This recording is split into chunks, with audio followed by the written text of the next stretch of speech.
Canada's international student program is facing a serious new question.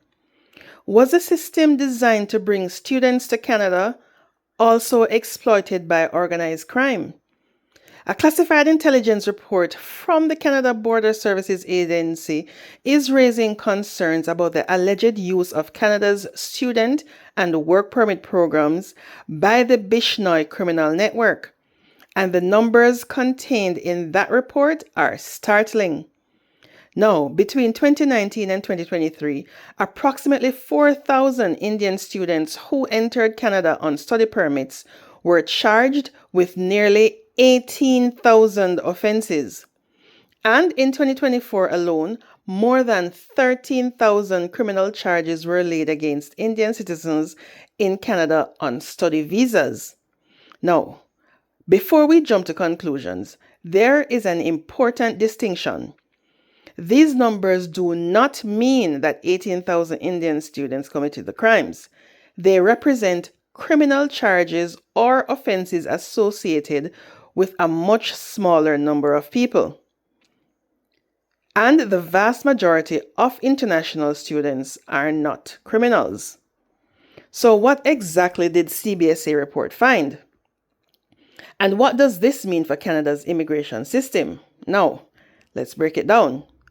According to reporting by Global News and the CBSA intelligence document that was titled The Bishnoi Gang, an Emerging Threat in Canada, the document was circulated to immigration officers in December of 2025.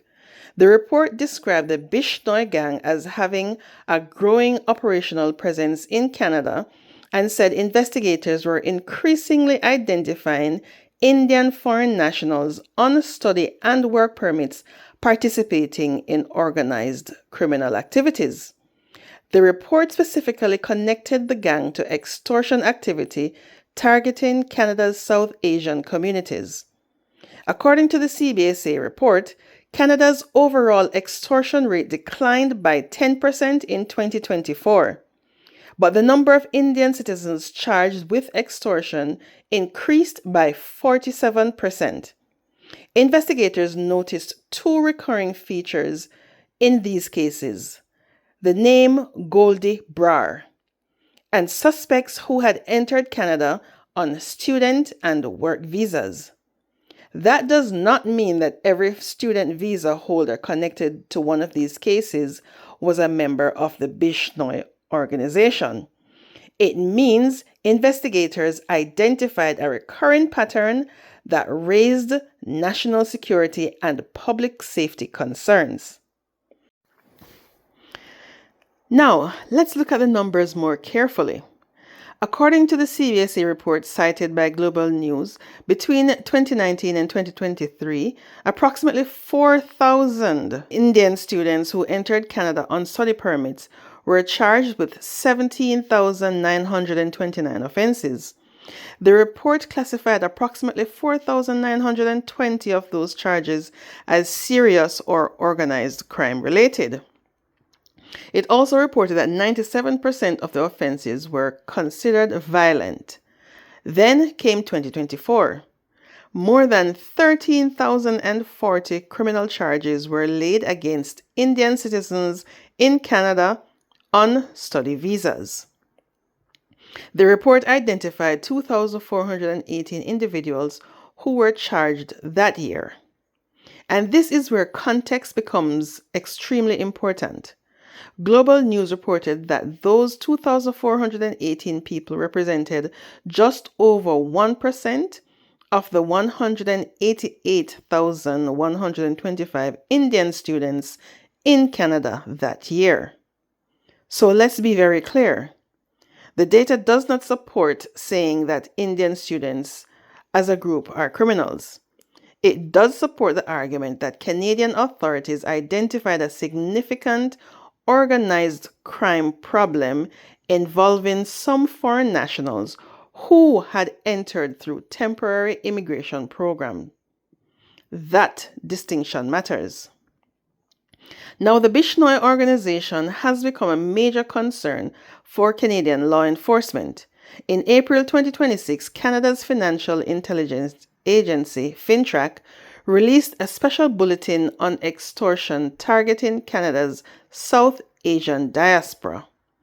FINTRAC said multiple criminal groups appeared to be involved in the ongoing extortion problem, including the Bishnoi gang and the rival Bambiha gang.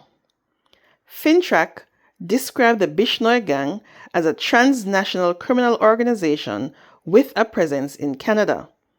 The agency said these networks have been associated with activities including extortion, targeted violence, fraud, human trafficking, and narcotics trafficking. And here's another disturbing detail. FINTRAC said some criminal networks appear to rely on people already living in Canada as financial intermediaries, enforcers, or so-called foot soldiers. Some of those individuals are young Indian nationals in Canada on study permits. That means the concern isn't simply about criminals entering Canada. Authorities are also worried about criminal networks recruiting vulnerable people after they arrive. This raises a much bigger question. How could Canada's immigration system be exploited in the first place?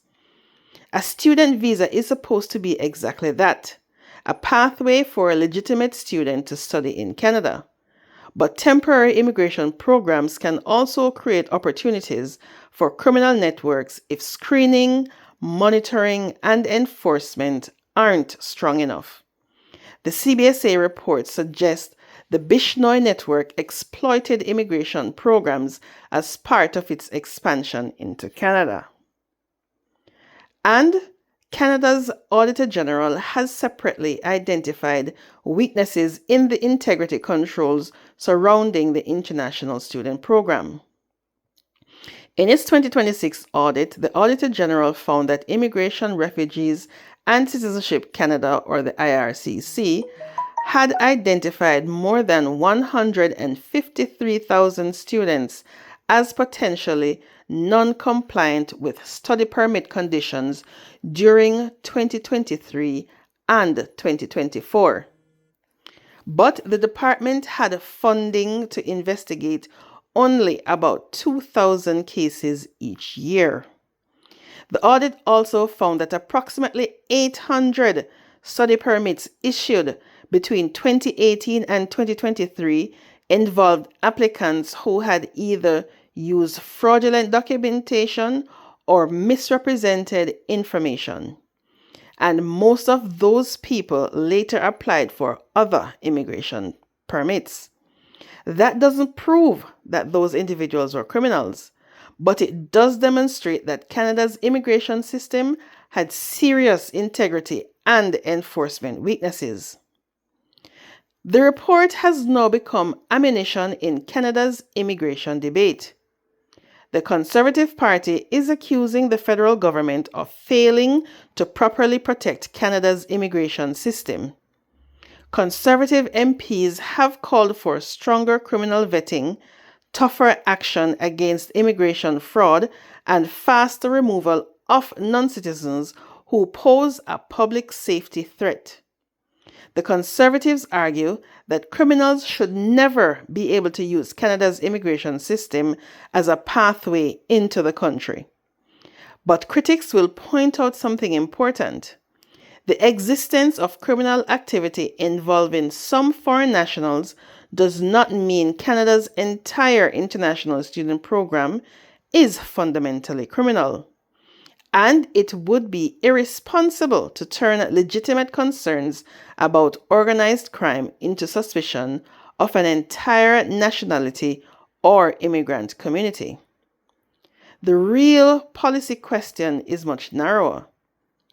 Are Canada's screening, monitoring, and enforcement systems strong enough to identify people attempting to exploit them? That's the question policymakers need to answer. Now, Canada has already made significant changes to the international student program. The federal government introduced limits on study permits beginning in 2024. According to the Auditor General, applications for study permits had increased by 121% between 2019 and 2023. The government subsequently moved to reduce the number of new permits, and the Auditor General found that the reform successfully reduced the number of new study permits issued. But the audit also concluded that weaknesses remained in immigration integrity controls. In other words, reducing the number of students is one thing. Making sure the people entering Canada are genuine students and responding quickly when fraud or non-compliance is identified is another. There is another side to this story that cannot be ignored. The people being targeted by extortion networks are often members of Canada's own South Asian communities. FinTrack says victims have included business owners and other community members who receive threats demanding large sums of money. In some cases, those threats escalated to shootings and arson. That means this isn't simply an immigration story. It is a public safety story. It is an organized crime story. And it is a story about communities being terrorized by criminals who may operate across borders. So, where does this leave Canada? The lesson shouldn't be that international students are the problem, because they aren't. The lesson should be that any immigration pathway can become vulnerable if criminal screening, document verification, compliance monitoring, and enforcement aren't strong enough. Canada needs an immigration system that welcomes legitimate students, protects vulnerable newcomers, and aggressively targets criminal organizations attempting to recruit or exploit them. Those goals are not contradictory. In fact, they should go together. A strong immigration system should be both welcoming and secure. The Bishnoi report raises serious questions about how organized crime was able to establish itself in Canada and whether Canada's immigration programs provided opportunities that criminals could exploit. The government's own Auditor General has also identified weaknesses in the integrity and enforcement of the International Student Program. But we should also be precise with the facts. Thousands of criminal charges involving Indian study permit holders do not mean thousands of international students are members of organized crime. And they certainly do not justify treating an entire nationality as suspicious. The real issue is accountability. Were warning signs missed? Were fraudulent applications identified quickly enough? Were people who posed genuine public safety risks removed quickly enough? And what safeguards are needed to prevent organized crime from exploiting Canada's immigration system in the future? Those are questions Canadians deserve answers to, because Canada's immigration system should create opportunities for legitimate students, not opportunities for criminal organizations. Now, guys, if you found this breakdown useful, please subscribe to the Social Spectator channel for more fact-check Canadian news and analysis. And tell us in the comments, should Canada introduce tougher security screening for international students, or would that go too far?